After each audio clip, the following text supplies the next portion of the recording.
Praise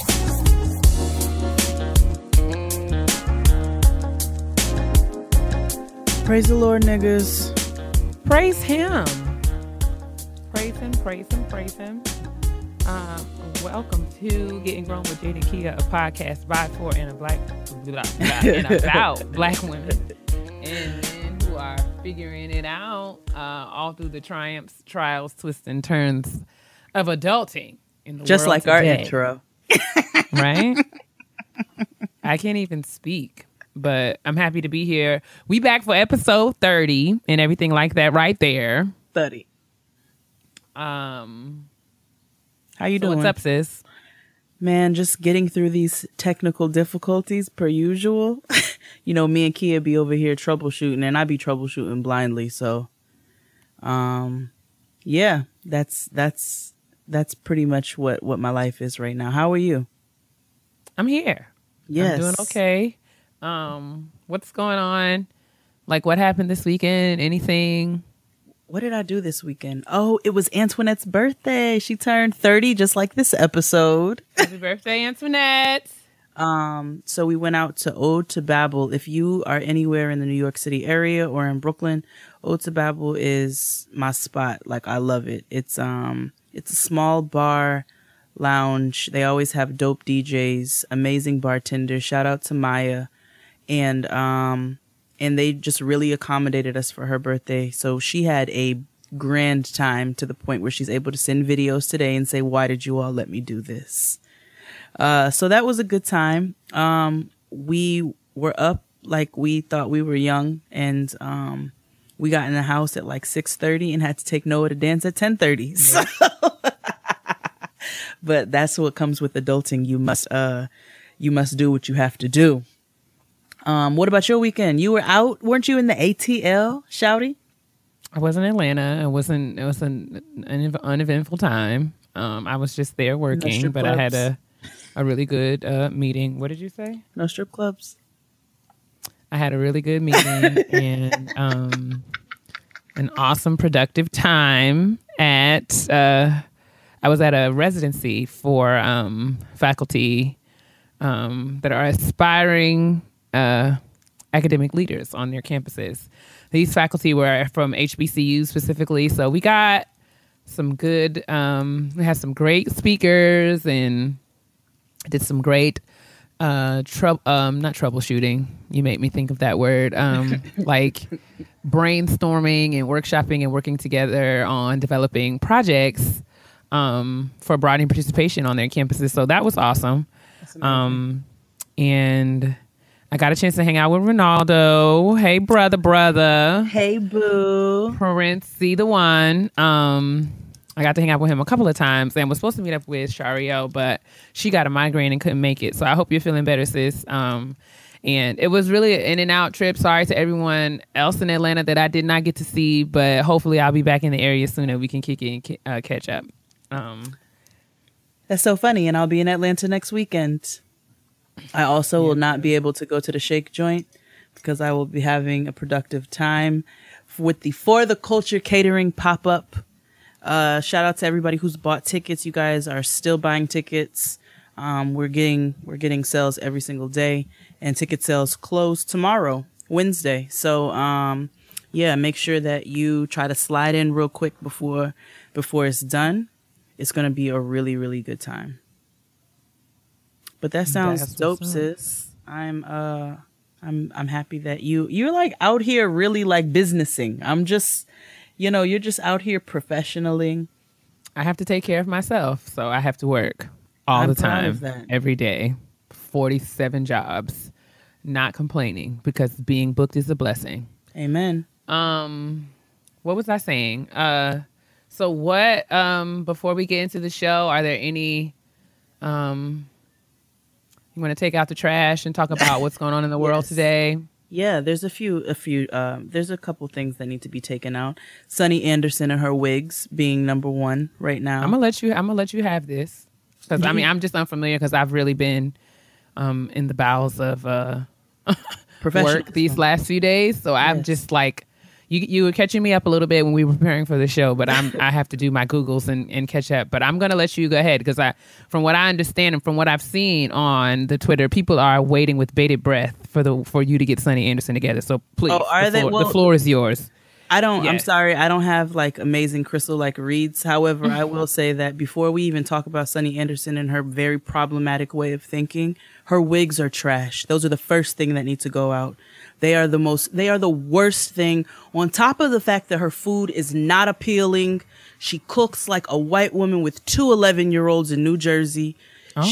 Her wigs, twins. And they are not roomy in the sir. Oh my God. Sunny Anderson's wigs are the worst, god awful. Sis, I want you to. I mean, I can't even think of her wigs because I'm always distracted by her makeup because she's always good for old fashion glitter, fair. like not even fashion fair, but she just gets very childish, Like I'm 22 years old and I have a gift certificate at MAC and I bought up all these eyeshadows that I will wear one time, but like she, like Okay, well, while she's over there wearing unicorn glow, and then you can't get over the fact of her face, look at her head the next time, because she's 93 on the head with these terrible wigs. I'm always distracted by her makeup. But I will pay attention to her wigs. God, her wigs. And she's always so terribly loud. I remember her on Beat Bobby Flay, and I was just like, she was giving like Jennifer Hudson level of amplification. I was like, why is Sunny hollering like this? Like, she is legit screaming. She's like, she's that irritating ass coworker. Like, her food is not. It doesn't even look. I don't good. even feel like I've ever seen Sunny's show, so I don't feel like I can speak to her food because I've never watched her program. Well, I can. Well, go for it, sis. Go for it. It is basura. But anyway, her opinions are even worse. So I feel justified in having made fun of her all of these years. Because if anybody's familiar with everything going on with Harvey Weinstein and him being a rapist and a disgusting human being. That is correct. Sunny Anderson decided that she was going to chime in about an experience that she had at the workplace. And talk about how she was sexually harassed at work, and when she went to her superior, that she felt brave because she reported to her first radio boss. She felt brave. However, the 4 coworkers that came after were not brave, is what she said. Okay. She said that, so as all these women come out of the woodwork, ask yourself, were they complicit in their silence, complicit when taking payoffs? What are you even talking about right now? She said people out here just using the word brave like they know what it is. And you're out here wearing wigs like you know how to do so. I refuse to call the 3rd, 4th, 5th, or 10th person to come out and say, me too brave. We can call them late, though, or I can. Those were her tweets. Wait. Way to turn the narrative, Sunny. Like, you know what kills me about people? Victim blaming. Like, not even victim blaming. It's like the oppression Olympics. Like, niggas want to be like, oh, no, nigga, it was harder for me. No, my life is more terrible than yours. Like, let me just out terrible you right quick. Like, Sunny, right. This is not about you. You are making it about you. And it's such a reach. Like, did you stretch, girl? Like, you pulling a muscle. Like, I'm sure that you've torn a ligament out here, stretching and reaching for all of this relevance, girl, that you have shredded your meniscus. I don't even like ACL torn to shreds, girl. Like, I just wish you're dislocating your shoulders and all of that. I don't know, girl. I just wish that like, let's not make this about coconuts. Like, this is not about you. Like, Sunny. Mm-hmm. So for you to make it about you right now says a lot about yourself and the way that you see yourself in the world. And you might need to seek some professional help. I mean, because like, I don't know, like I don't know. Like, so are you saying too that all the women who came out after the very first woman who spoke about Bill Cosby are also? I mean, just what does it matter? Late? What does it matter? Like, why would you make it about anything other than what the issue is about? The issue is that Harvey Weinstein is it Weinstein or Weinstein? I don't care. Anyway, it's gross is what it is. He has been out here being a deplorable shell of a human being. Thank you. And terrorizing women. And using his power to manipulate people to do things or to even asking or suggesting things that are just disgusting and inappropriate and immoral, like all things awful, right? So let's not lose sight of that as the matter at hand. Now, speak on it. And I don't know, like somebody else coming forward, like the number of women coming forward does not negate or devalue anybody's experience or the weight that they've had to carry as a result. So I don't care if 44 women come out after the first woman comes out. Each one of those women have had to deal with the stress and the trauma and the anxiety associated with this heinous act, this heinous behavior from this powerful, rich white man. Mm-hmm. So, and I don't care how many people speak up about it. The fact of the matter is I still have to deal with it and go through the emotional stress and trauma that I've had to deal with as a result. So I just feel like why would we make this about anything other than what it's about? And I don't know. Right. I don't know what Sunny specifically gets out of standing on a platform and saying, no, my abuse is worse than yours. Like, that's dumb. That's like somebody like, that's like when, if I've lost someone, I don't get up at every funeral that I go to and say, you know what? I have dealt with loss too. Like, that's not what this is about. It's not. Like, and when I dealt with my loss, everybody who dealt with the loss after me, this is dumb. This is stupid. And so she's basically saying like, oh, well, these women who all came out, they're just late. It's like, no. And furthermore, you don't even know, if you want to get deeper into it, you don't know the reasoning as to why people have not spoken out. And it's the same situation with Bill Cosby, and it's the same situation with tons of women who have dealt, or tons of people in general who have dealt with trauma, and dealt with rape and dealt with abuse. People don't always, sometimes they don't have that bravery to step up. Sometimes they don't have it in them. Sometimes they need somebody to push them to that level, and to see that other people have gone through those experiences, especially with one particular person, and knowing that you're not by yourself. Why would you go and speak against them as opposed to speaking against the person who is just filthy and foul out here, living reckless and foul and destroying people's lives?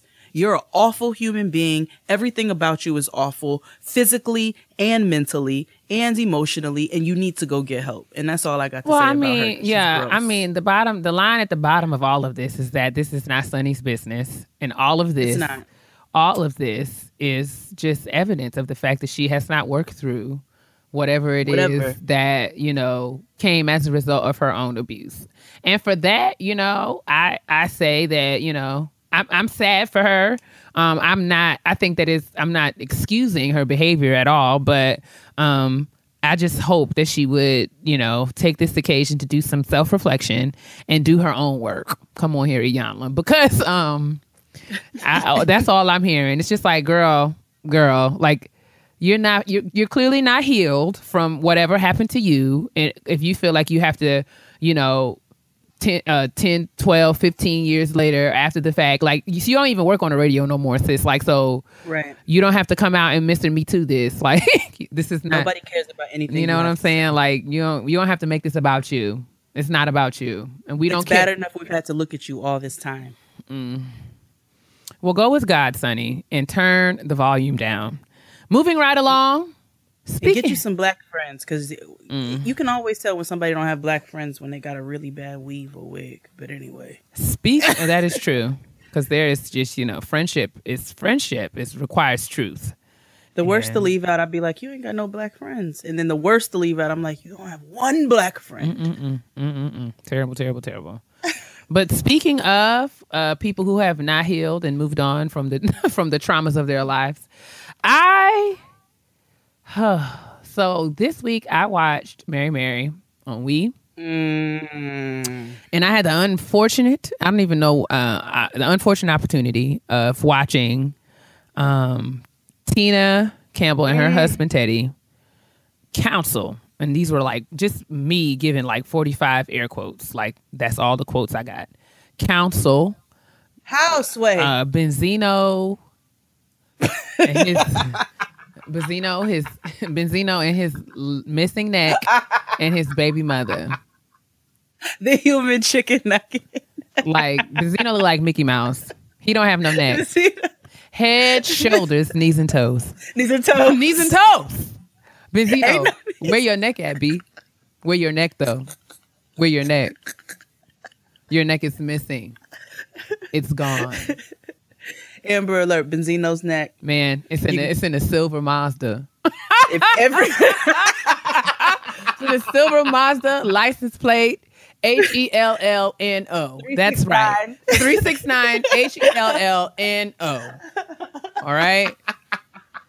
Benzino has no neck, head, shoulders, knees, and toes. Anyway. Woo. So Teddy and Tina were fake counseling Benzino and Althea because they are going through. They said, these are their words, that they were experiencing a similar situation, and that's where there's so much wrong here, so many things that are terrible, but they claim that their situation is similar to Tina and Teddy's, and they were seeking their advice and counsel. This is problematic for about 72,000 reasons. The first one being Tina Campbell is neither qualified or capable of counseling anybody. An ant, not a roach, not a plant. Listen, Tina couldn't counsel a booger out of a nose. She couldn't counsel. She couldn't counsel. I can't even think of nothing else. She couldn't counsel air out the air conditioner. She could not counsel peanut butter and jelly. She couldn't counsel what are you doing? Flat iron, that's right. You speaking of flat irons, there was a girl in the airport today flat ironing her hair in the bathroom, and I was just looking at her like, sis, now is not the time. But anyway, or the place. Like, girl, why you got this whole terminal smelling like burnt ends? I was upset. I was upset with her. She was about to go see a nigga, baby. She wasn't worried about you. She just worked my nerves, and I want her. I burned a hole in the side of her face as I was washing my hands. I was just looking at her like, you are dumb. I cannot believe. I'm gonna twirl on you, black lady, because I've been here flat ironing my hair because my nigga's outside waiting for me, and I want to look like something when I see him. I was just over her, but anyway, filthy. Yes, Tina could not cancel the steam off a flat iron because she's not qualified. I think that. Don't think that because Tina got cheated on, now she can counsel women who've been cheated on forgiveness. And let me just tell you something.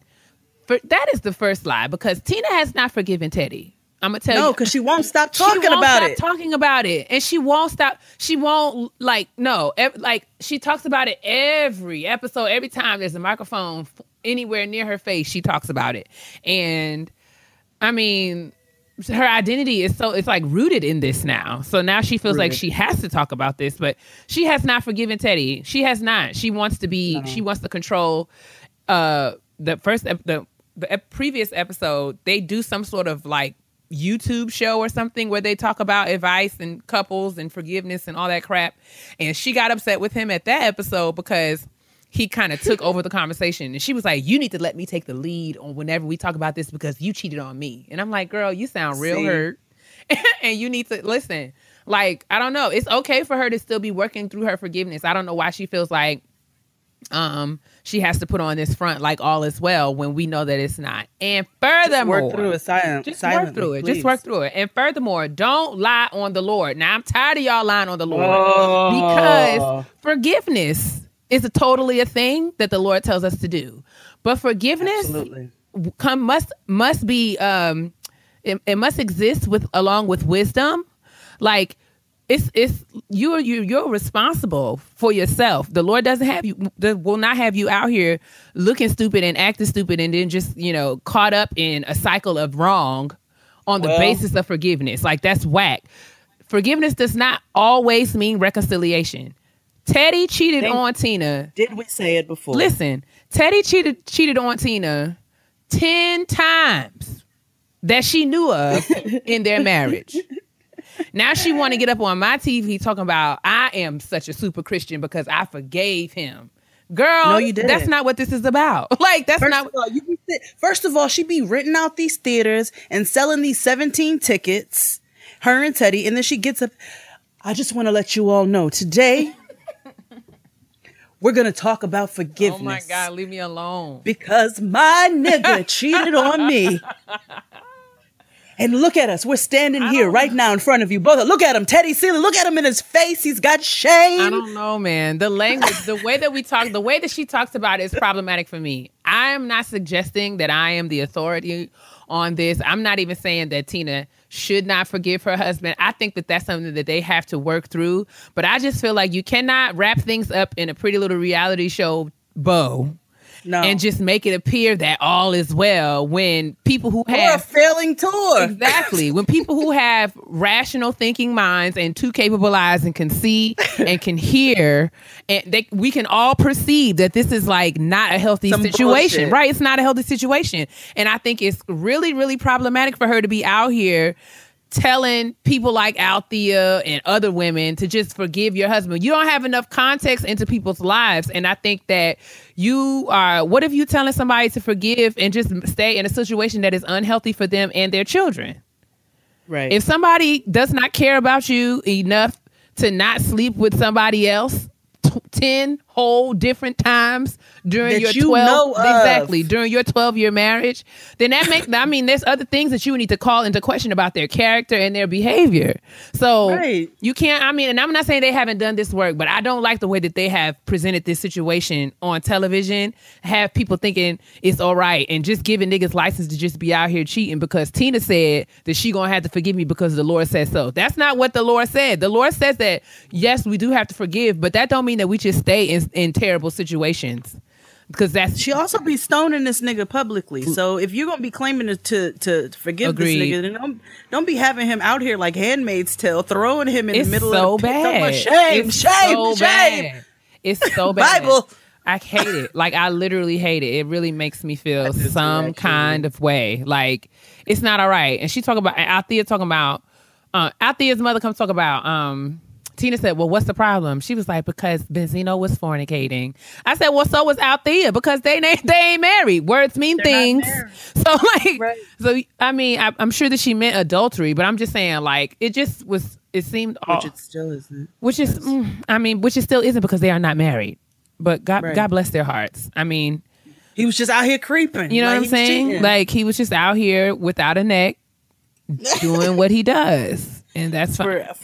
With whoever, for whatever reason. Listen, I mean, it's just too much. It's just too much. But maybe some women don't like neck. Maybe they're not into necks. Maybe they like to lick a chest or an ear at the same time. Well, I'm gonna move on because I'm triggered and disgusted.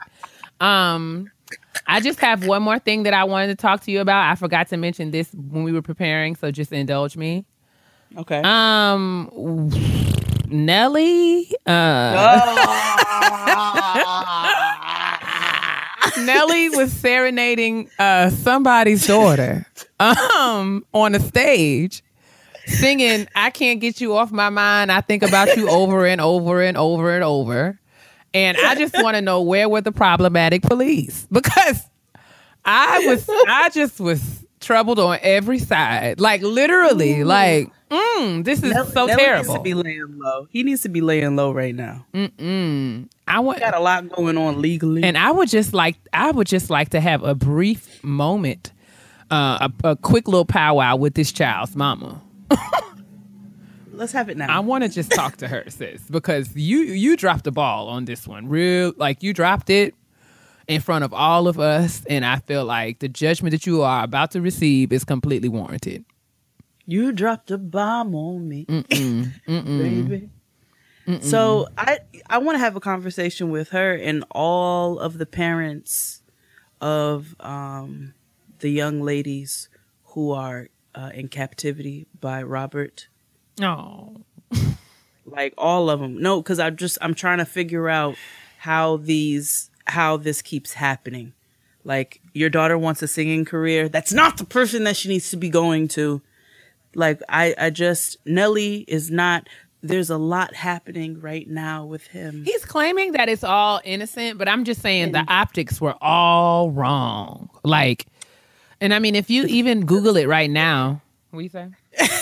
This is a kid in your sing, like If you Google it right now, all of the people, the way that people describe it is just like everyone says Nelly creepily serenades, like creepily serenades this young child and twirls her finger, twirls her hair around his fingers. No, oh, he touched her. her. No. He was touching her face and twirling her hair, and I was just like, "Where is her mama?"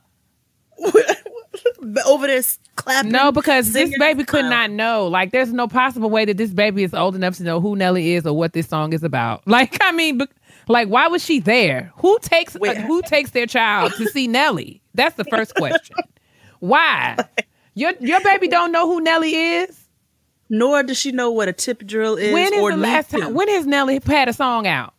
Like, literally. Like, the Honey Nut Cheerios commercial. I don't have time for that either. Like, none of these babies out here know who the hell Nelly is. Why was that baby at the concert? Why was she there?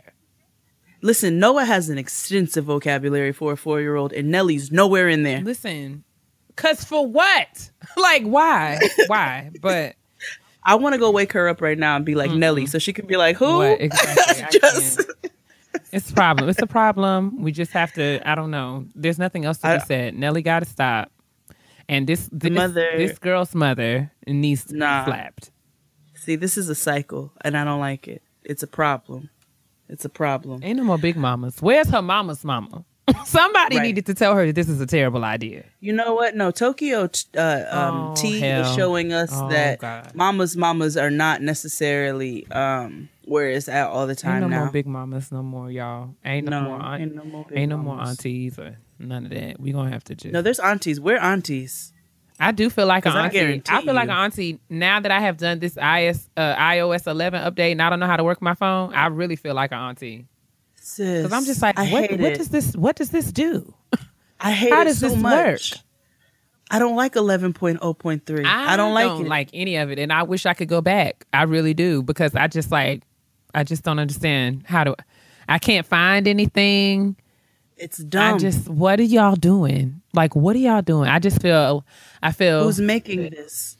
I just feel old. Like I feel like you know how when you see your mom using her cell phone with her index finger and she looking over her glasses. That's how I feel when I use my phone now. Because I'm just like, what? Alone in a room. Oh, not Yolanda. It's just me and you, girl. Oh my gosh, exactly. We're doing too much talking. I'm so lost. We're doing way too much talking. Can we get into the show? Yeah, let's do it. My sister's popping right now, like. Shout out to my sis time. Hermanitas. Oh my gosh. You just have these Hispanic subtitles and I just don't even know what to make of it sometimes, but I'm going to let you get your life. This week's shout out to my sis was submitted by a listener. The email reads, "Hi, Jade and Keia. Hey, girl. Your podcast gives me life and helps me as I navigate this corporate whitewashed world, and I appreciate you." We appreciate you too, sis.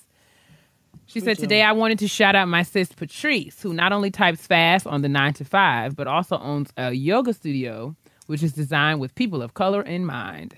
The yoga studio is located in Raleigh, North Carolina. This is not your average run-of-the-mill yoga studio. They play Kendrick, SZA, Erica, Lauren, etc. while you move and breathe the stress and anxiety away while building strength and flexibility. Think you can do yoga? Think again. Everyone can do yoga, and yoga truly is for everyone." I will put the link in the description for colorsofyogaraleigh.com. So shout out to Patrice and shout out to Rachel B for submitting. I did have the chance to go and check out the website, and it looks really cute. This is awesome Black-owned business that is for us and by us, and you know, it's yoga. It's yoga for the trap. How can we not love that? That sounds like my kind of I concur. I concur. There's classes and a cute little studio. Again, it's in Raleigh, North Carolina. So if you live in that area, then you should definitely check them out. So shout out to Patrice, who is the owner, and shout out to Rachel for writing in. Shout out to you guys. There's a I'll have to find the info and tell you and maybe make it an official shout out one day, but there's a similar situation in New York called Grills and Granola. and it's and it's like trap music, yoga. So I think that's dope that you guys are creating spaces for us by us. Yeah, man. Patrice Graham is the owner. There's other teachers listed. Yeah, lots of different classes offered, private yoga sessions. You guys check out colorsofyogaraleigh.com and let them know that Jade and Keia from Getting Grown sent you over. Yes. Plus, you can generally trust a black woman named Patrice. It is a very sturdy and respectable name, isn't it? We love that. Yeah. Kitchen table Yes, talk. man. Now that we've taken out the trash for a half hour, let us gather around the kitchen table. Sometimes it's just a lot of trash. You can't really sit down to the table unless the trash has been taken out. Fall cleaning. Listen, Fall cleaning. I've been nesting. Oh, I've been just like in home mode. That's lately, my life. Just wanting to get.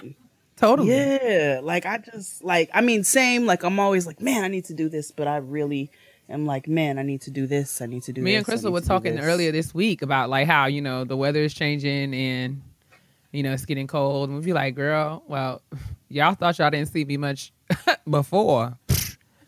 You wait. You really not wait until this temperature gets below 50 degrees, honey. You're going to be like, I'll see you December 1st. Yeah. You'll be out of your house then. Yeah, man. December 1st, I will have to journey out into the cold. But what are you munching on at the kitchen table today? You know, I'm coming back in from out of town and my refrigerator is barren, honey. It's just as dry. But I did have a cup of tea. I ordered some Chinese food, and then by the time it got here, I didn't want it. So I just ate a little of my broccoli and just a few rices. Y'all remember that man? I can't think of the comedian. It was a comedian on Comic View years and years ago. And he used to say rices. Oh, I loved Comic. He'd be like, man, you know, I would have some roast beef and gravy. I had about 1,000 rices. I had about 1,000 rices. You know, man, rices on my plate. I love rices. So yeah, I had me a few grains of rices with my broccoli. And yeah, but that's what I've got. And I just had a wonderful cup of tea. You know, as I get older, I am just getting better and better at making good tea. Isn't it a good tea? Like, isn't it so pleasant? I just felt so much better, and I'm so sad that there's nothing left. I wish I could make another cup because I thought it was going to last me the whole show, but here we are. But no, it was so delicious. I had me a good chai vanilla tea yesterday with a little almond milk and some cinnamon in it. Oh my goodness. And a little bit of natural sugar, turbinado. It was so good. I had bought some raw cane sugar from the Whole Foods. Yes, same thing. Mm-hmm. Yes, turbinado, raw sugar. Yes, I'm so proud of you. It's on sale. Now we're just going to move on to the deodorant. I told you I'm not putting that all natural stuff. I found one that works well. I don't have time to be test driving deodorant. I need to know that it works. You don't have me out here smelling like pine cones, fooling with you. No, mint I'm not and interested. Degree keeps me going strong. Yes, it does. It was secret for me when I was in that life. Girl, but anyway, last month. It's been a while. I have been testing natural deodorant processes for some time now, from making my own to using different kinds. Now they have. God bless you. That's fine. That's fine. Different strokes. Folks. At the kitchen table today, it's going to be more of a serious conversation because we're going to discuss mental, emotional abuse. We know that it is something that a lot of people deal with. And then there's also those people who seem to be in different types of relationships, and we'll discuss those different types of relationships as the kitchen table goes on. But there are different people who seem to be in different types of relationships that they might not necessarily be happy in, and they can't figure out what it is. So we thought identifying some of those behaviors might be something that would be key, because we know that it is a lot that a lot of us are going through. So like the signs. that you're like that you might be signs. dealing with, or in a situation that may be emotionally abusive. Yep. So with that being said, actually, Keia found a really good article that identifies a lot of those signs. So we thought we would kind of use that as a go by, as an outline, as we kind of get into the discussion a little further. And I'll be happy to put that in the description box as well for those of you who want to read the full article and get all the goods. Yes. So the first thing I thought would be good as we get into it is to define what that abuse is in the first place. And so I found a really good description, which is psychological abuse, also referred to as psychological violence, emotional abuse, or mental abuse, is a form of abuse characterized by a person subjecting or exposing another person to behavior that may result in psychological trauma, including anxiety, chronic depression, or post-traumatic stress disorder. So I found that to be a really pointed definition, and really self-explanatory. I don't think I need to expand on it any further. From there, do you want to go into some of the some of those signs? So the article is a HuffPost article, and it really kind of lays out what I like about it is that, you know, it acknowledges that the fact that this kind of abuse can exist in many forms. So it, in terms of characterizing it, it gives like spectrums almost, or like points of consideration along like a continuum, that really puts the onus on the reader to think through and apply this information to their own relationships or whatever they may be experiencing, and really kind of determine and tease out what that means for them.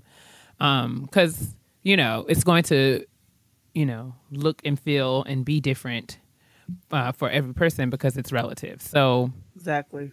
In terms of the signs that you may be being emotionally abused, so the first one being like support versus discouragement. That's if someone, I guess, if your partner or the counterpart in the relationship is more prone or likely to discourage you rather than support you. So a non-abusive partner would be happy when opportunities come your way.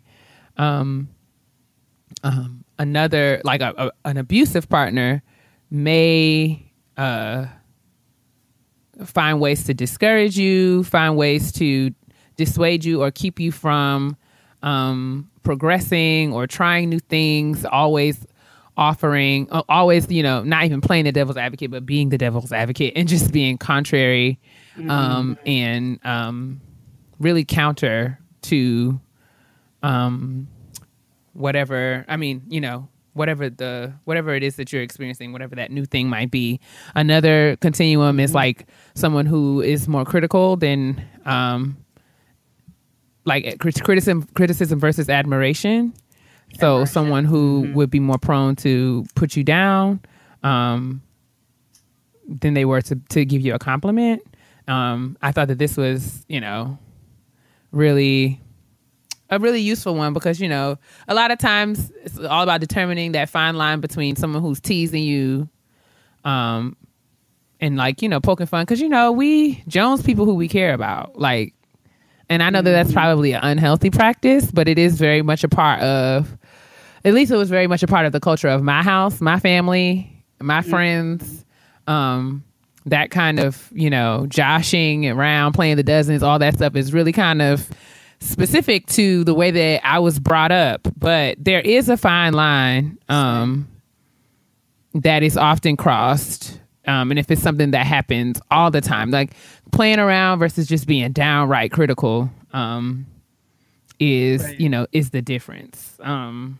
Again, another aspect is, you know, being indifferent versus being empathetic.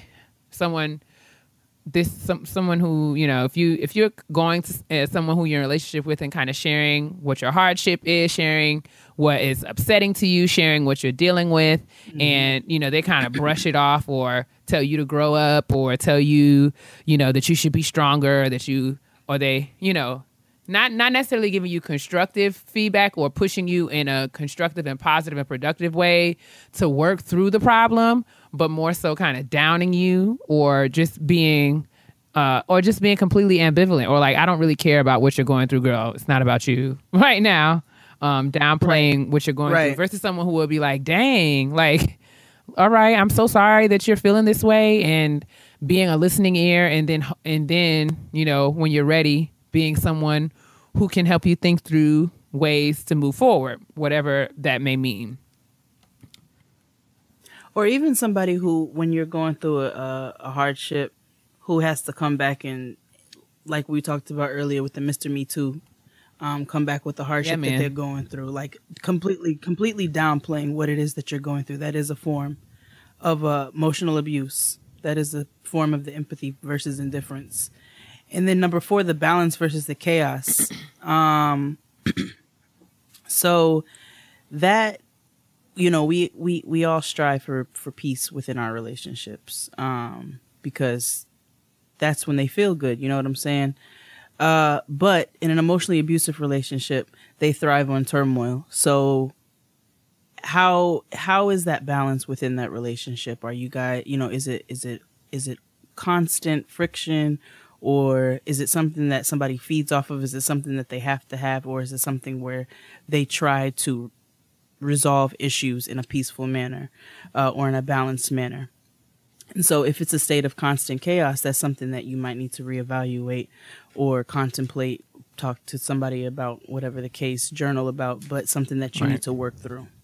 It's responsibility versus blame. When it comes to responsibility versus blame, that being the 5th and final sign that you may be in an emotionally abusive situation, the person who you're in a relationship with refuses to take responsibility. Like if there's ever an issue where, there's a mutual disagreement or a mutual experience and it comes down to assigning responsibility or blame, they are just, they will be more apt to place total blame on you and not take any responsibility, or not be sensitive or compassionate to you at all, and not in a way that's, again, healthy or just, communicating their experience, but in a very pejorative way that just, all disappointments in an abuser's life is like they're externalizing whatever it is that they're feeling and making you a target of their emotions at the time.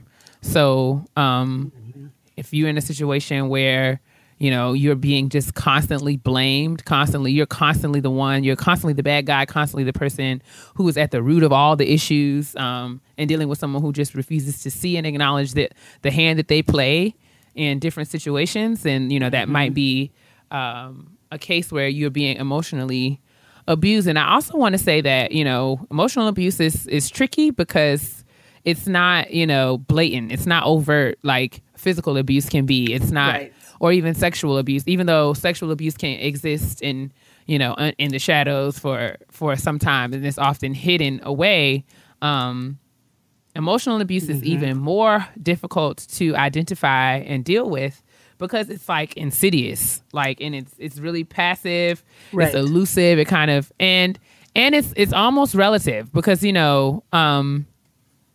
requires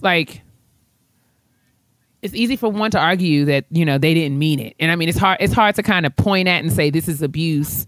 So oftentimes it could teeter on the lines of like, oh, I was just playing. So in a lot of cases, people who are emotionally abused,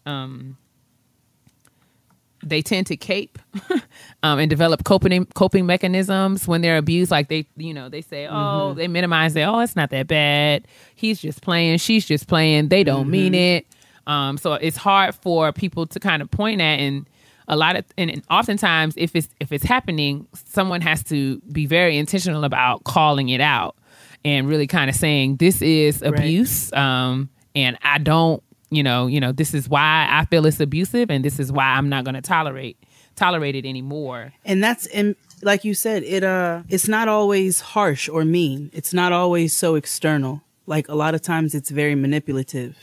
And so that's why it's harder to identify when you're in a situation like that.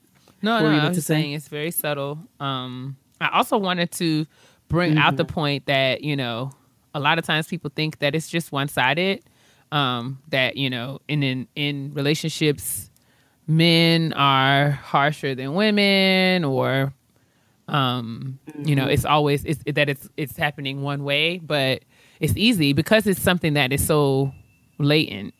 It can kind of exist and be exist, in both parties involved, male to female, male to male, women, and in relationships, women can be just as emotionally abusive, if not more, than men, because we how we absolutely are with our words, and I can stand up in that, because there are many times that I know. I feel like my parent, I call it a gift. That's probably terrible, but I call it a gift. My mom, I did not grow up in a household where my parents cursed. My mom didn't curse. I've never heard my mother curse. I've never heard my grandmother curse. Cursing is just not a thing in my house. Howsoever, I was raised by women who had the uncanny capacity to make you feel like hot garbage, like basuda cha-cha-cha. Like literally, they can just reduce you to nothing and make you feel like you are the scum of the earth, like you are below.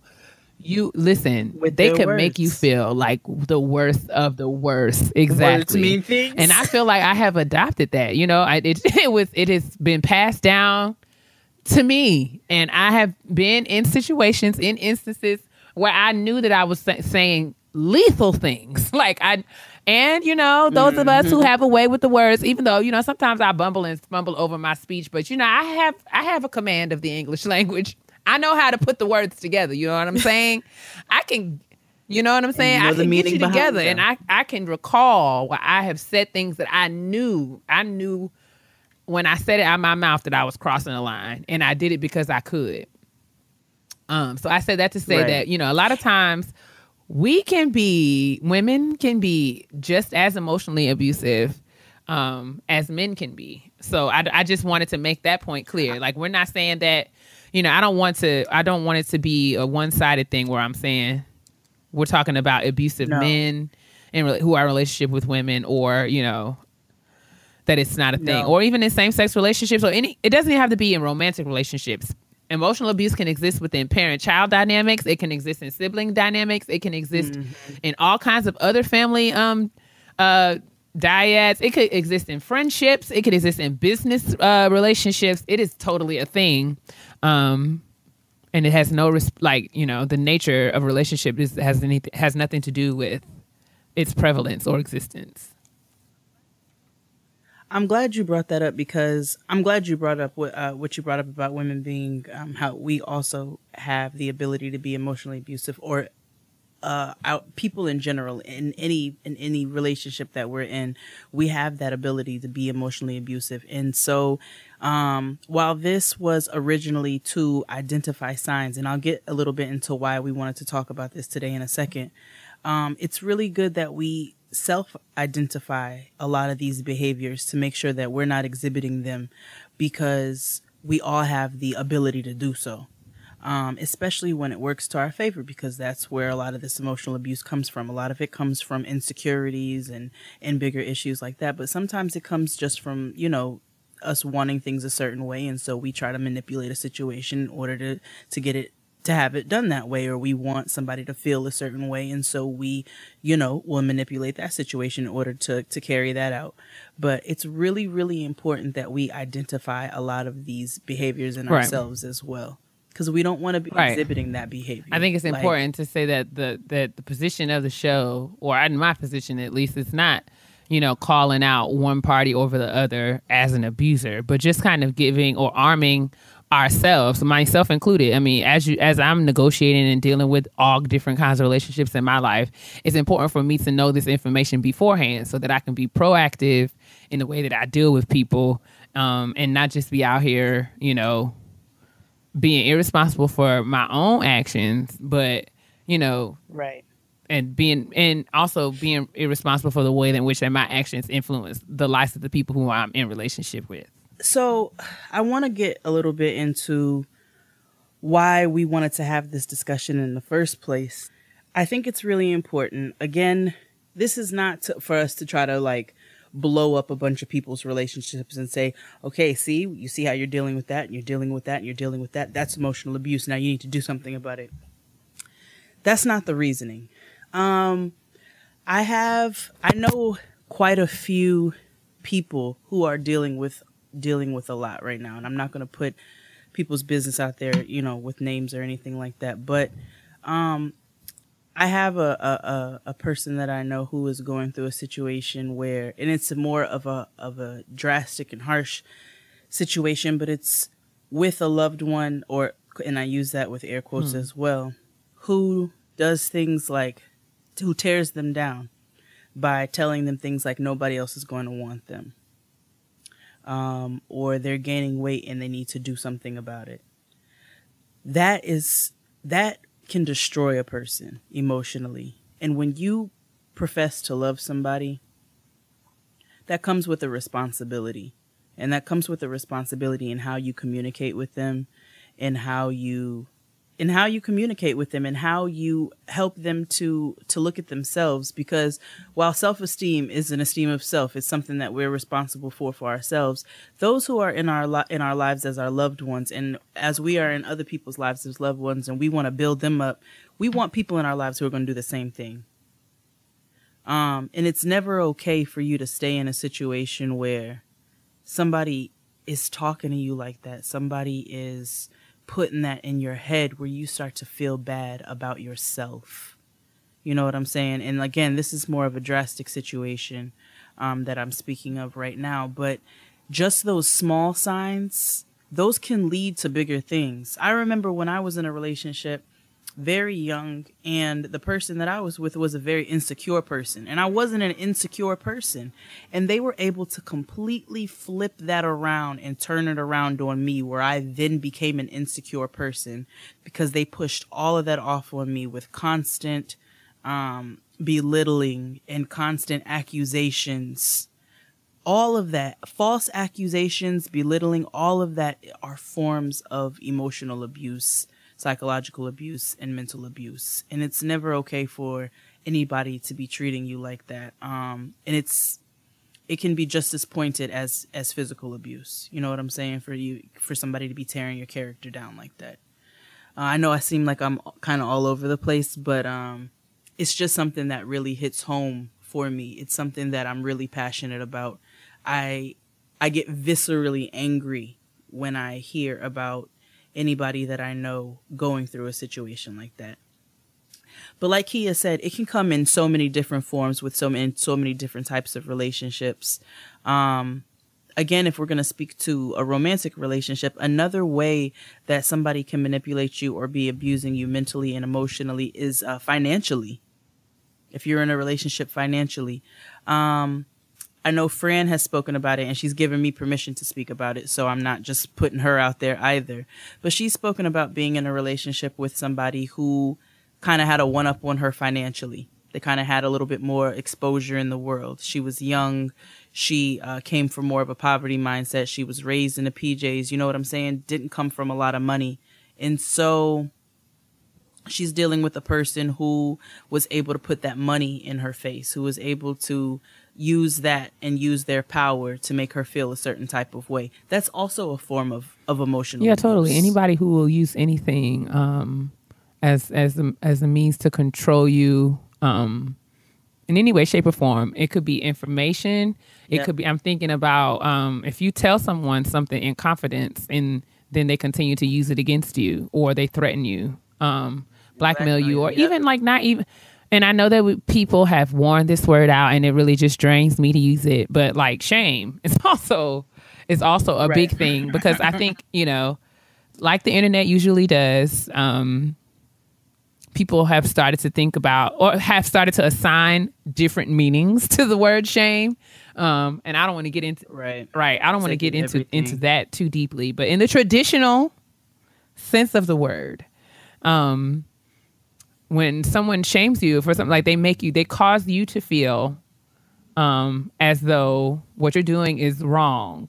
I mean, and that's I say that, you know, with a grain of salt, because I think that a lot of that has to do, you know, with the way that you interpret and hear things. But also, I mean, that's neither here nor there. I mean, when someone is intentionally shaming you, I mean that they're causing you to make you feel less than, or that, you know, causing you to be ashamed, right, of yourself because of something that they are doing or not doing. Or and that's a projection, and that's another, like, people project all the time, but projection is a form of emotional abuse, because what you're then doing are taking your shortcomings and what you're doing to add to the detriment of whatever relationship this is, and then you're flipping it out on me and pointing out my flaws, my mistakes, and my shortcomings, or trying to make your shortcomings my shortcomings. That's never okay. It's never okay to tear somebody down to right, or to like intentionally humiliate someone for something, or to force someone through shame. Like, you know what I'm saying? Like, if you don't do this, it's because you're that, or something along those lines. I'm thinking about, and I mean, this might be, I don't know. This came to mind because I had a conversation with my friend Andrea about this last week. And I don't know if this is the same context or this applies in this case, but I'm just going to say it and y'all just tell me if it's off. But in dating situations, when you not even like when you're in a dating relationship with someone, but even when you meet someone and they express an interest in dating you or getting to know you in that way. I'm speaking from my personal experience. So if this is not your experience, then God bless your heart. But I'm not talking to you.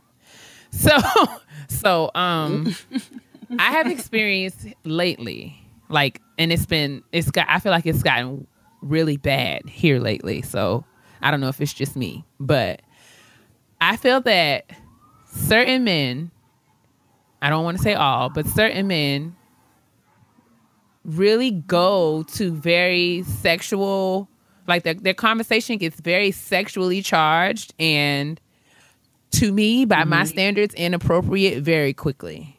I feel like I'm very forthcoming and upfront about the fact that I'm not interested in casual sexual interactions.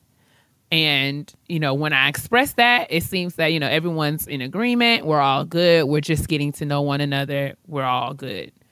But even after that boundary has been established and communicated, the conversation gets very sexual and borderline, well, I don't even say borderline, but inappropriate very quickly. And it makes me angry because, I mean, you know, every nigga's going to shoot his shot. I get that. I'm not, and I'm, you know, again, not excusing disrespectful behavior, but, you know, I can handle your advance. What I do not like is the assumption or the, you know, niggas just take for granted sometimes. It seems like they just feel like they have a right, or they have, you know, why not? Like, they just take license to have access to you in ways that are not okay. Like, I have to give you permission. I have to give you permission to access me and access that side of me and access that part of me, because it's intimate, it's personal, it's mine. And I don't know you. I don't know anything about you. So if I'm telling you that I don't want to have sex with you in a casual situation, that does not mean that I want that. What makes you feel like I want to discuss sex casually with you? And it's not just flirting, but I mean, I'm talking about like you sending me pictures, sending me gifts, sending me, and I mean, dick pics are one thing. I'm talking about that. Yes, because I don't know. You heard it here first, and I don't, y'all could be mad if you send me a dick pic and I didn't ask for it, that's emotional abuse. This is psychological trauma. I don't want it. It's emotional I did not abuse. ask for it. I don't know what you're trying to control and manipulate by sending it to me, but I didn't ask for it, so whatever. But I'm also talking about sexual memes, all kinds of things. And I'm just saying that it happens to me. And I feel like I don't know. And I don't, it really makes me feel some kind of way, because what really, the energy that comes behind it. And then because it's like, you know, it's done as if it's a given. And if I make any objection, or if I say that I'm not with it in any way, then that's when the name calling starts. And it's like they're trying to, and it's not like, if you call me a bitch and you know, hang up the phone in my face, all right, I'm not gonna feel like you shaming me. But if you call me all these things, but you're still like pushing, like, it's like you trying to convince me by you telling me that I'm immature and childish and a prude and we're all adults and I don't know why this is a problem for you, like we're grown. If you continue to do that kind of thing to me as if you're trying to convince me to let my guard down and allow you to speak to me in a way that I find disrespectful, then that's why I feel like you're trying to shame me. You're trying to put me to shame to where I'll just be like, okay, fine. And that, like, and that I don't, that's the problem about it that I don't like. Cause you know, I'm not a prude. I'm not, you know, squeamish or anything like that. I can handle and look at, I can see any old, show me the dicks. It don't bother me is what I'm saying.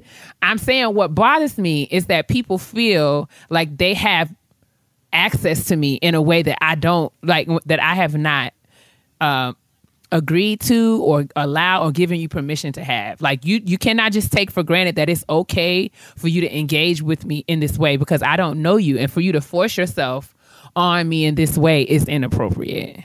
It's inappropriate. I didn't ask for it. Anything, no means no comes in so many forms. It comes in so many forms, and no means no also comes in the form of, if I don't want to talk to you like this yet, if I'm not ready to have this type of conversation with you, I'm not ready to accept this type of humor from you, I'm not ready to look at your dick unsolicited, like none of that, then you need to respect that. And if you can't get with it, you need to move forward, but you need to respect that. And if you're not able to respect that, you are then starting to infringe on me and my boundaries, and that's when it starts to become manipulation and a form of abuse. I don't know. I feel like we talk about dick pics all the time. That also, but well, that's because it's an epidemic. I apologize. I don't know. I just wish that y'all would just. I don't know. I can only speak to about my personal experiences, and I'm just saying, here lately, it just seems like I'm gonna tell y'all. No. Not even just a dick pic, but when I say this.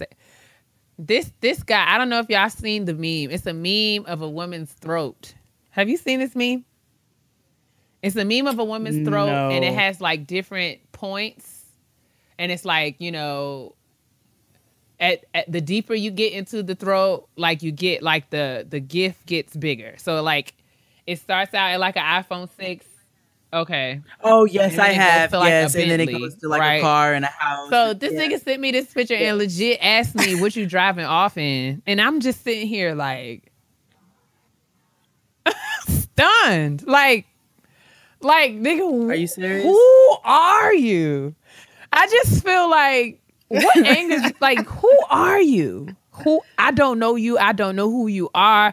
And I mean, when I say like this, like, what is this? And he's like, what? It's the picture. I got it off the internet. It's funny. Ha ha ha. Like, no, nigga, you just asked me how deep my throat is. You just asked me how deep my throat is. You just asked me how good my head game is. I don't know you. We've not been anywhere together. Like, we're just like, we're in the total, like, complete preliminary stages of any kind of anything. I don't know anything about you. You are testing. Exactly. And I done told you that you're filthy, and I don't like that kind of filth with strangers. And you are again, and you sending me this, like, girl, if you don't get your behind.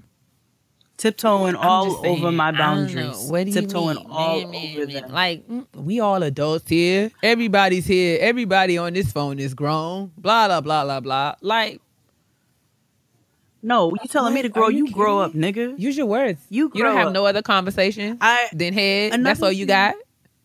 Right. Come on. That's the funniest meme you've seen today? No. You must not follow Daquan. Anyway, also, for those who are in relationships, married or not, another form is like, if there is something that while you're talking about, you know, being sexually inappropriate in that context, you know, for those who are in relationships, if you're in a relationship and your partner may want to do something that you don't want to do, and I think I've said this before, but your partner wants to do something that you're not down with, and it's not because, again, you're a prude, it's something that you're not comfortable with. Them trying to coax you or tell you that you're a prude because you don't want to engage in whatever activity this is, that's not okay. They need to respect how you feel about things as well. And yes, there's compromise and conversations, but there's also knowing when somebody is not okay with something. And if you try to continue to press somebody, even within a relationship, in that manner, you are then infringing upon the line of and I mean, abuse. Just to bring the point full circle, as we talked about before, that these kinds of dynamics can also exist in like familiar relationships as well. I have learned in negotiating relationships with my family members, because I mean, if you think about emotional abuse in the sense that it causes or induces psychological stress or anxiety, I have had to become very strategic about the ways what I communicate and the ways I communicate with members of my family. In that, you know, there are certain things that I know that they cannot handle, and if I talk to them about it in certain ways, or you know, at certain points, then I'm opening myself up to anxiety, as they will be anxious and then make me anxious. I said on Twitter a few months ago that the older I get, I am learning to be a lot more selective about what I tell my mother and when I tell her. So there are things, and I mean, that's more of like also like setting a boundary. You know what I'm saying? Because you have to kind of have hard boundaries when certain things, like, because my mom is going to be my mom forever, and I know that it's hard for her sometimes, and for me too, to kind of, you know, navigate those parent-child roles as I'm, you know, standing squarely in my adulthood now. Because I mean, she's always going to refer back to her default of telling me how to run my life. So there's things that I have to be, you know, okay. There's things that I've decided that I'm not going to, before make decisions I would make, and then I would talk to my mom as I was making a decision or prior to making the decision. And I've learned that there are things that I have to, you know, I'll tell my mother about it after I've already decided. Because failing to do so would just result in us going back and forth about pros and cons and all kinds of worrying. And I've had to establish a boundary in terms of like getting to a place where I can, you know, be in control of my own decision-making processes. Like, being an adult is being able to make a decision for myself. And sometimes opinions and advice can often feel like instructions when it comes from people who that you look up to, or people who have been in authoritative positions in your life before. So it may just be like, you know, I'm not saying that my mother is emotionally abusing me by stressing me out. I'm just saying that in the sense of familiar relationships, there can be dynamics when, you know, certain conversations will induce stress, anxiety for you, or triggering for you. There's things, and I'm not just talking about like advice, but maybe that there's a certain issue that has happened in your family and people just still want to talk about it, and you don't want to talk about it no more because you're in a place where you're trying to heal and move forward, and they just want to keep bringing it up. Sometimes it's like, you know, in terms of dealing with that, you know, it's just more about saying, you know, being intentional. I'm not going to, this is how Fran talked about it. This is how I'm going to handle this going forward. When she said that there are things that her mom wants to gossip about, or people in her family, I don't want to say from her mom because I'm not entirely sure, but like people in her family want to gossip about certain things, and it would just stress her out because you don't want to hear about the issues that your family members are going through negatively, because it kind of sets you on a path of kind of worrying and thinking through other people's problems. would then distract you from your own. Right. So she's had to put on a boundary. Like when they call her and say, call her with the T, like, ooh, sis, let me tell you, she'd be like, I'm not talking about this with you because it's going to set me up to be in a spiral of, thinking all day long. How can I help? How can I? What if this? Right. What if that? So it's instead of being productive. There's a lot to consider with this. Again, we'll add and share these resources with you that we found. And we're not saying that, this is a completely comprehensive discussion or an exhaustive conversation where we're just kind of laying out the ins and outs of emotional abuse or of things that might trigger psychological stress in relationships. But we just wanted to open up the doors of, open up the communication, have some conversation around it and see what you guys are experiencing or dealing with or going through. So if there's anything that we said in the show today that, hit home with you and you want to talk about it, feel free to send us an email or a tweet. If you, an honesty box question, however you want to handle it, or if it's just an email that you don't even want us to read on the air, but just to have conversation, you're welcome to do that. You can reach us at Getting Grown Podcast at gmail.com or at Getting Grown Pod on IG, Twitter, and Facebook.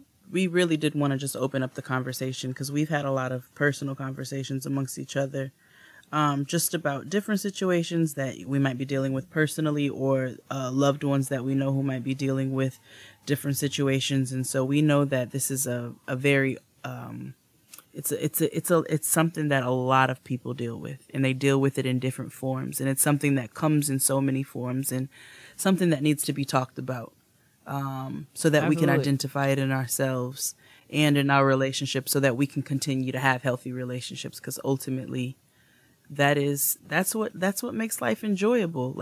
Living is enjoyable, but being able to do it with ones that you love and with people who love you the way that you're supposed to be, that's really what it's all about. And so, we just wanted to open that always about the up. self-check. Thinking about ways that you may or may not be interacting with what these kind of issues in your own life. If you nagging Bay to death, think about it. Are you causing him psychological stress? Just think about that. Or is he emotionally distant? Is he not showing empathy to you? Is he shutting you down? Is he making you feel like everything that you're doing is wrong? It can. It can go both ways. And so just being able to identify that is so important. It's the first step in being able to try to rectify it. And we're not saying rectifying it means leaving. We're not saying it means staying. But we are saying that it is important to identify some of these issues that a lot of us are facing. Indeed. Honestly? Truly. It's time for the honesty box. So, it says, hey, Jade and Keia, please help me out with something real quick. My boyfriend and I have been dating for 2 years and currently live together. We both have good jobs and are growing together. Most days are good. All right. Well, also, most days I'm annoyed. Come with that most of the time. Mm-hmm. I realize I am dealing with a dependent mama's boy. Oh, hell. I've witnessed his mom execute simple tasks for him, tasks that most adults should be able to do on their own. For example, helping him figure out where to get an oil change or walking him through the process of paying for parking tickets in a city she's never lived in. So his problem-solving skills are skewed. Unfortunately, he subconsciously expects the same treatment from me, and I most definitely will not be babying a grown man. His mom is aware of how her coddling has impacted him as an adult and in his relationship. After me speaking to her, I see that a lot of black women tend to baby their sons. Any suggestions on how to deal with a mama's boy in a relationship? Also, as I was raised to be an independent black woman, I sometimes show no sympathy and give no assistance when he asks me to help him with little stuff. Am I being too cold by telling him to figure it out like I did, or should I lighten up? Thank you guys so much. Love you both. T. Well, T, girl. All right. Listen, you want to go first? T. I appreciate the fact that you are trying to check yourself in this as well. I think that is big of you. Now, your boyfriend is definitely a titty boy. I think maybe shutting him down is not going to help, and it might cause some kind of rift between you all. But he does need to figure out how to do shit on his own. And it's going to be a really hard cycle to break. So let's just start with that. Like, trying to work with him through this is a lifetime. A lifetime of something that he has built up with his mother. So this is going to be a very long process in helping to break it down. So you're going to have a lot of patience. So let's just start with that. But I don't think there's anything wrong with you helping him with certain things, but I think helping him to figure out how to do certain things is going to be the best way to go about it. And probably pointing things out. You may need to be kind of blatant with him in how you deal with him. For instance, you have a parking ticket, my nigga. So start with looking at the ticket and where you go to pay it. Google the city that you live in and how to pay parking tickets. Do you know your license plate number? Like, point out the very obvious things, the things that he needs to be figuring out how to do on his own, and tell him that he needs to take those steps in order to do so, but don't do it for him. Because you're only going to perpetuate this very large problem that he already has. But I think telling him and walking him through steps on how he can do it himself so that he can start to get into the habit of doing things for himself. And also having very pointed conversations with him about certain requests that he has or certain questions that he has. Like, come on, my nigga. Like, you couldn't Google that? You couldn't look that up in your email? You couldn't call the 1-800 number? Like, being able to point things out like that it's not being too cold. It's helping him to grow the hell up. What about you, sis? I'm nervous to start this because I feel like I have a lot to say about it. Say it, please. Nah, because I don't want to project my own issues on T's situation. I will say that, bouncing off of what you just said, I agree that, if should you so choose to take on the task of helping your partner or pointing out for your partner the areas where he would need to be a bit more proactive about, his life. Should you be willing to take on that task? I think that is a very noble act of you. I just want you to be, I think you should be forthcoming or just very direct in your communication with him prior. You have to let him know that this is a thing. Right. This is what you've observed as someone who's been in a relationship with him for these last 2 years and watched the way that he engages with his mother. This is what you observe about his behavior as a result of his relationship with his mother. And as a result, this is what's going to happen between y'all's relationship. Just don't leave him out. Don't blindside him. Don't feel like this is something you're going to be able to fix without him knowing. You have to be very direct in your conversation if this is what you decide to do. And I'm not going. I feel like it can be done, but like Jay said, it's going to take the patience some of God. time, and it's going to be very frustrating for you because the fact of the matter is, mothers, black mothers. That's the only black. I only had a black mom. That's the only mom I know. But I will say that black mothers, as I've observed them throughout my life, raise their sons much differently than they raise their daughters. And I really hope my mommy, y'all still not telling her about this, so we'll just keep that party going. But I often say this to my friends. I'm a little nervous to say this on the show because, whatever. I felt like for a long time, and I know my mother loves me. I'm not saying that I was, in any way slighted or that she, played favorites or anything like that. Because favorites is not, I feel like she loved my brother and I the same. She just loved us differently. That's it right there. So I often say that my brother was my mother's son and I was her step. I felt like Rhonda, my relationship with Rhonda for especially like through middle school and high school, I felt like I was on like a professional development track. Like she was trying to cultivate certain skills within me because she wanted me to be able to do certain things and move certain ways in the world. And I felt like, and she would always say things like, I wasn't worried about you when it came to that, or you did things differently when it comes to this or that. I didn't have to worry. Like, so those, she would say those things, you know, I always knew you were going to be okay when it came to these kinds of things. And your brother had different needs, and you know, that is all very well true. I'm not downing or, you know, I'm not criticizing her. I'm just saying that it was definitely a difference. And it's a difference that I've observed in the relationships that I've had with men throughout my life, that it is very common to see that moms handle their sons in very different ways that they handle the relationships that they have with their daughters. I mean, as a result, you often have some coddling, some, some, because I don't want to even say lazy. My brother was never ever lazy, and never.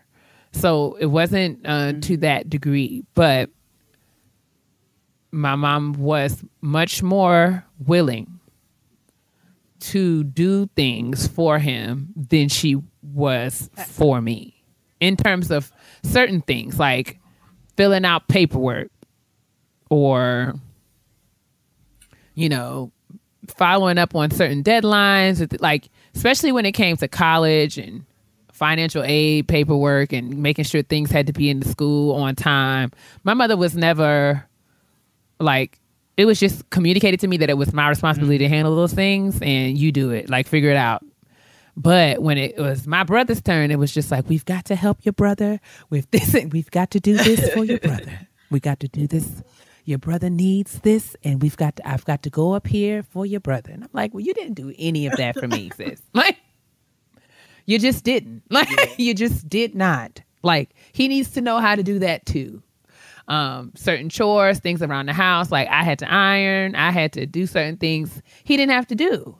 And I mean, don't give me that whole take out the trash and shovel in the sidewalk business. Like, that's not brand like new. all that. But there's, you know what I'm saying? But like, you know, certain house skills, life skills. I mean, my family, we had a lot of help. My grandmother wanted us to focus on our schooling and our homework. So there were lots of chores that none of us had to do until we got grown. But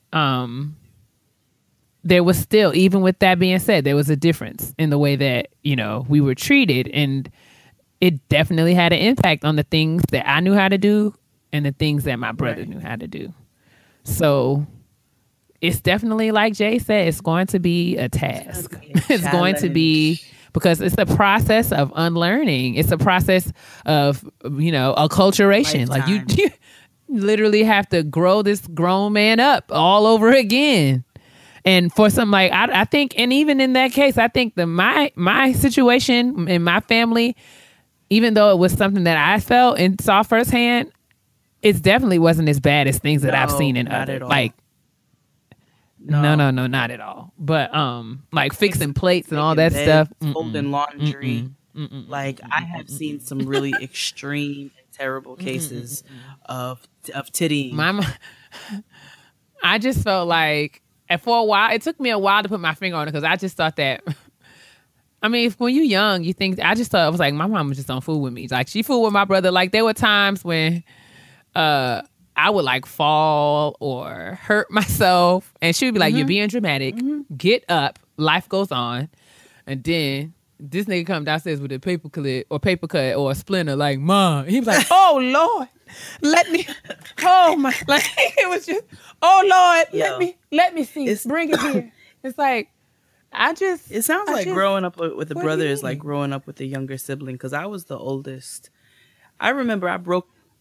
No, I think it's different. It probably is, but I know, like, for instance, like when you're talking about the college situation, I paid for myself through school. Like, I had like many jobs. Like, how you all know Jade now is exactly how Jade was in college. I had many jobs. They were just jobs like foot action, and then I'd have to bounce over to Express, or I worked in an office during the day so I can go to school at night, or I work at night so I can go to school during the day. But my sister, when she went to school, this heifer had a whole credit card that my parents gave her for emergencies, and for like daily use, like if she needed gas, if she needed to get sneakers because she was in school and she needed to get around, or not like go and buy Jordans, but you know what I'm saying, like necessities.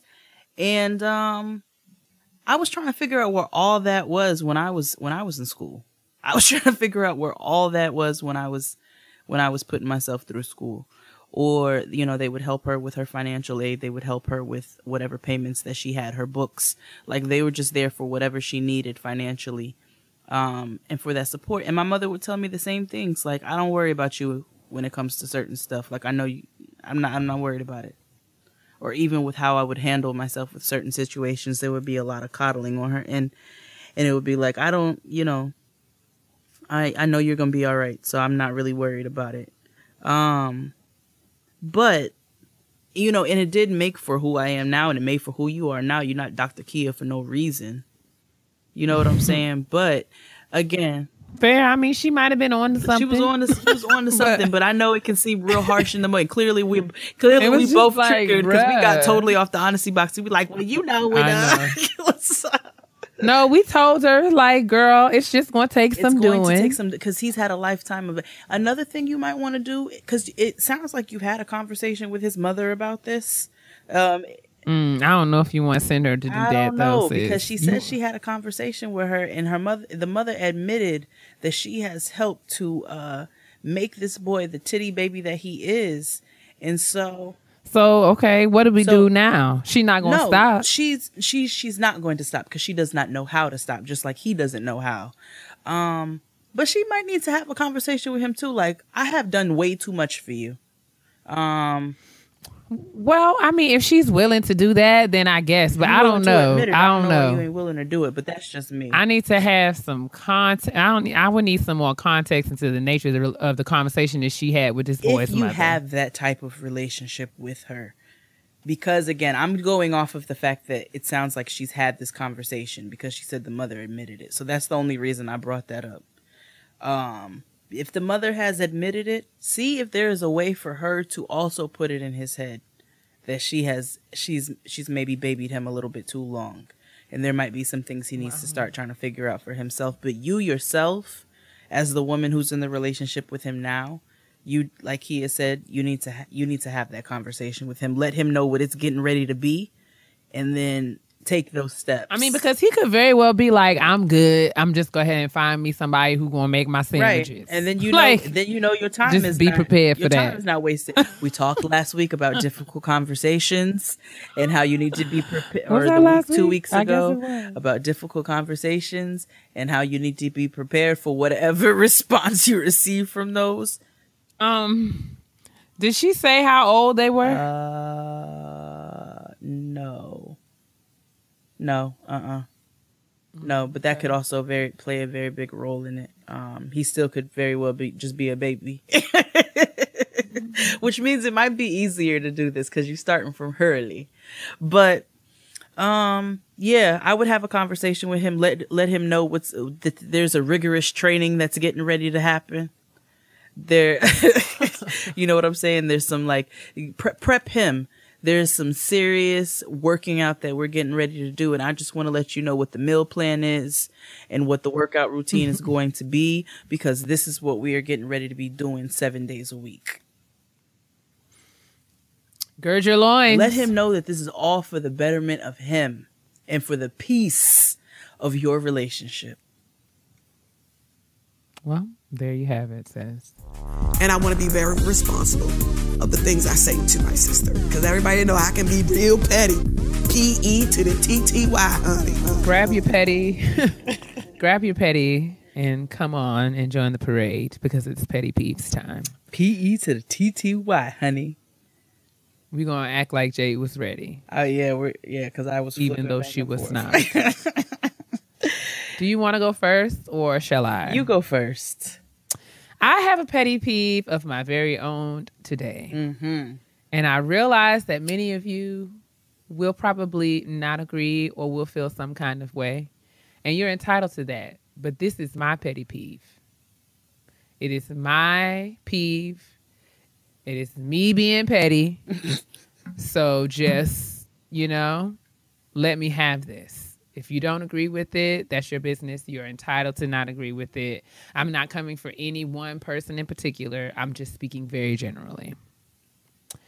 So those of you who have known me and been following my journey for any number of years know that I have an overall general disdain for white shoes. And I think that I'm ready to add to that. I'm ready to add to that a disdain for nude shoes as well. Oh, no. Because, and I'm nude shoes in two different ways. I hit the microphone, I'm sorry. Nude shoes in two different ways. The first one being, I just want to say that, nude, the concept of the nude shoe is relative. You know what I'm saying? There is no universal nude shoe because we are all different shapes, shades, and hues and colors of the rainbow. Yep. Remember Louboutin came out with that line of... Yes, they did. Mm-hmm. They did. And they're about the only brand that has been conscious and had the presence of mind to consider the fact that we all are not the color of Band-Aids. But personal shade, but anyway. That wasn't for you directly. I'm just saying that the nude concept, like even when I go on Zappos, if I was to go on Zappos right now and put in nude shoes, they would all be that Jade. Same color of a Band-Aid. They'd all be Jade. It'd be like thousands of pairs of my face on your computer screen. So I'm saying that since nude shoes are relative to the actual tone and complexion of your skin,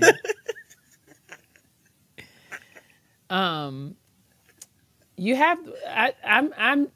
Listen, I'm gonna just say this. I'm tired of Band-Aid feet. I'm tired because brown girls, chocolate girls, girls that are butter pecan, milk chocolate, dark chocolate, brown sugar, all of the shades of melanin that are just that are so beautiful, and it just filled the earth with such rich color, right? Y'all got to stop wearing these Band-Aid shoes and calling them nude shoes. You know what I'm saying? Fair. Don't just at least acknowledge the fact that it's your black behind in a beige shoe. Just say that. Just say that. Stop saying I'm wearing this dress with a nude shoe. You're not, girl. You're wearing this dress with a beige shoe.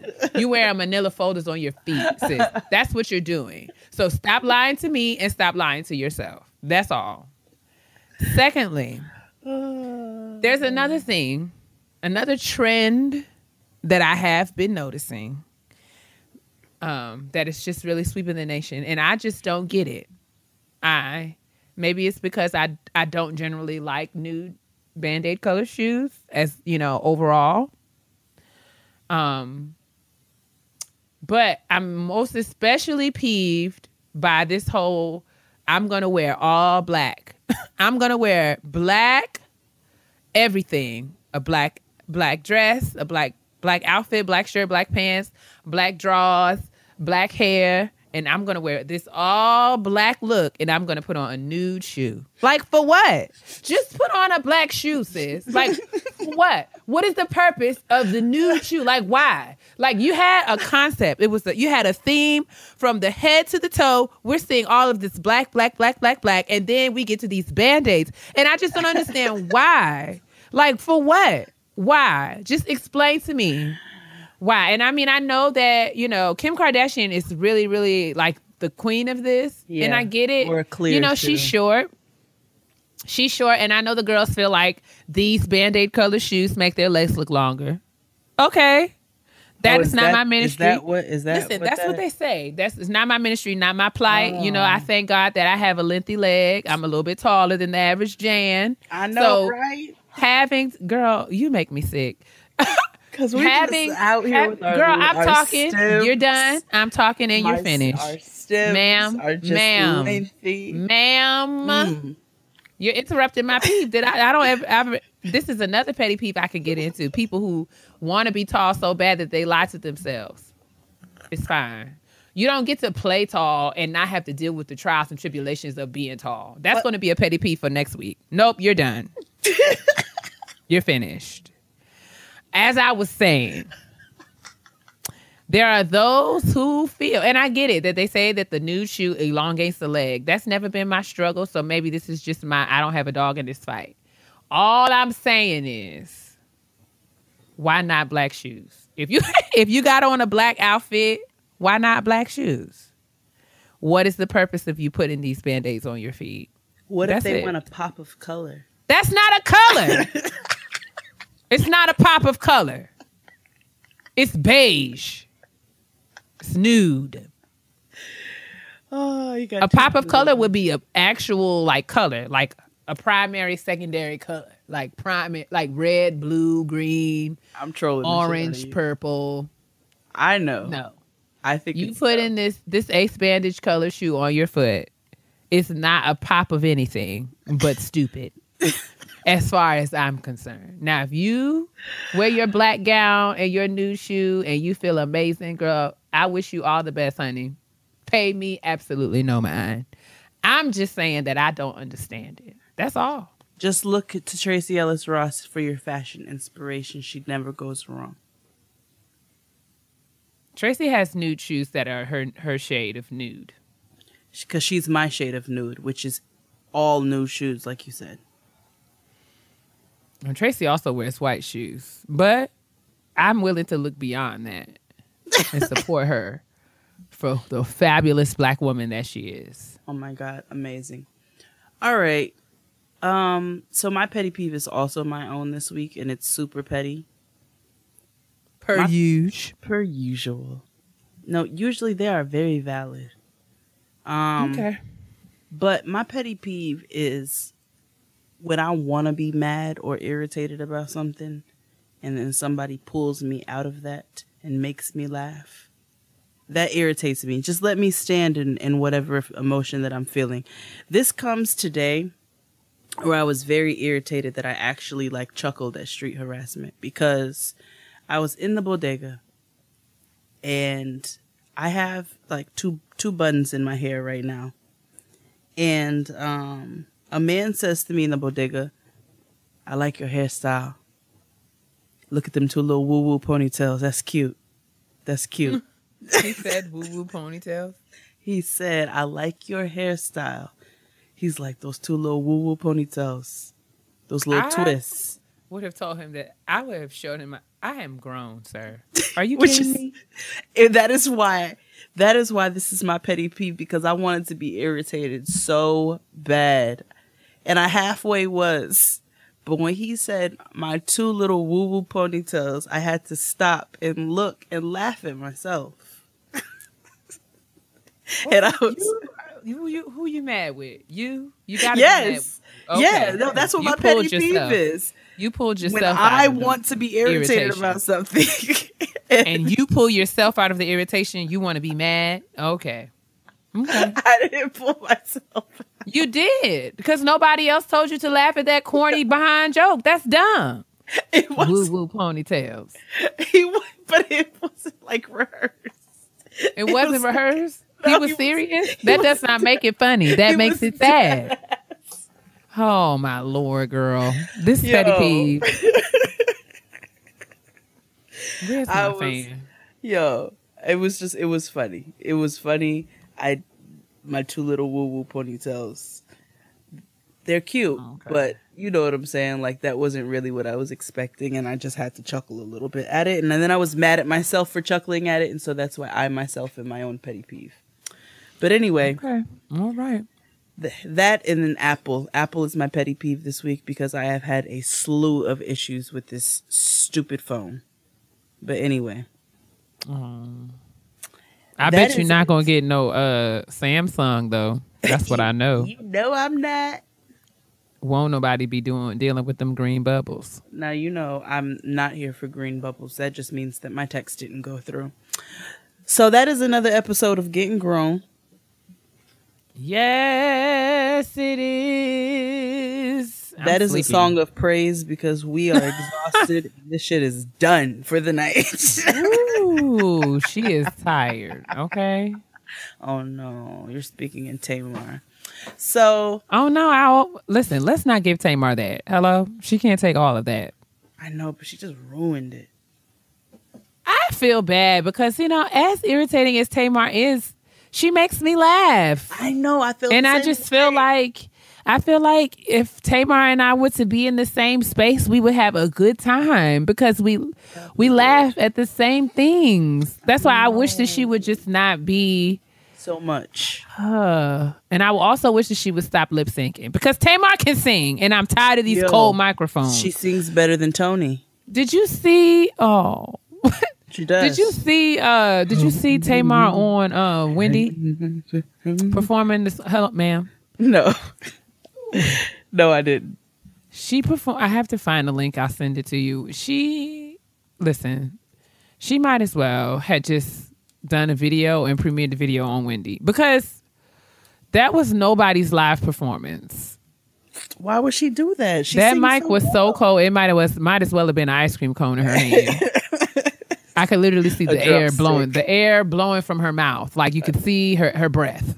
Because she was absolutely like she might as well have held a wooden spoon up on the stage because for them to play this track and I mean for her to do all of this dramatic carrying on as if she was like really performing, it was insulting.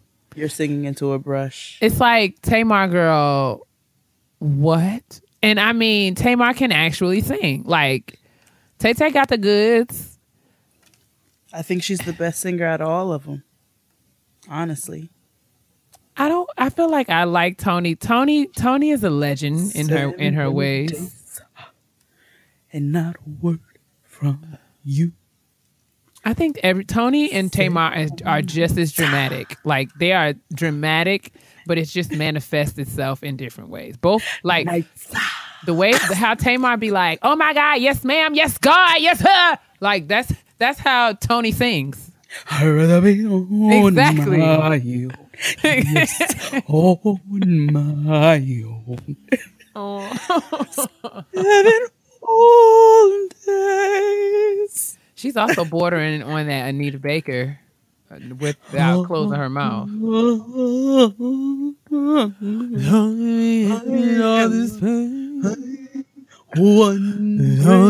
out in the rain. Bring one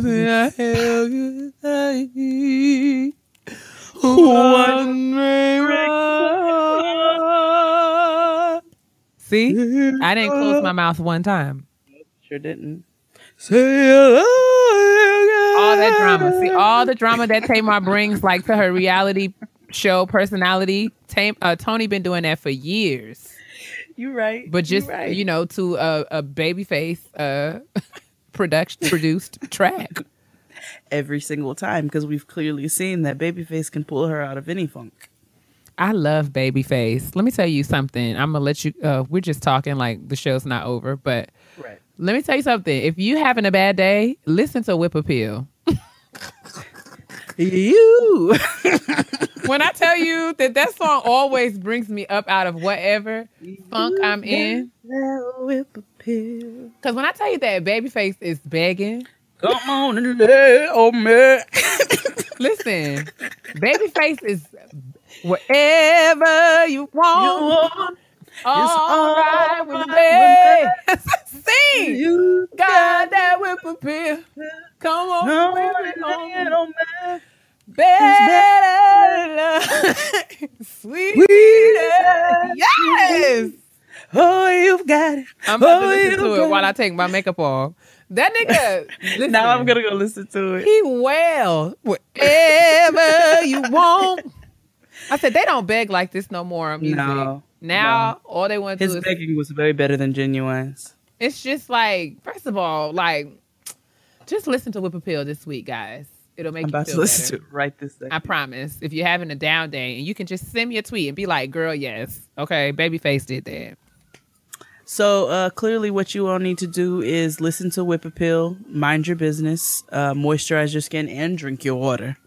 Because your black will crack if it's dry. Bye. Oh, get off my phone. You make me sick. Bye.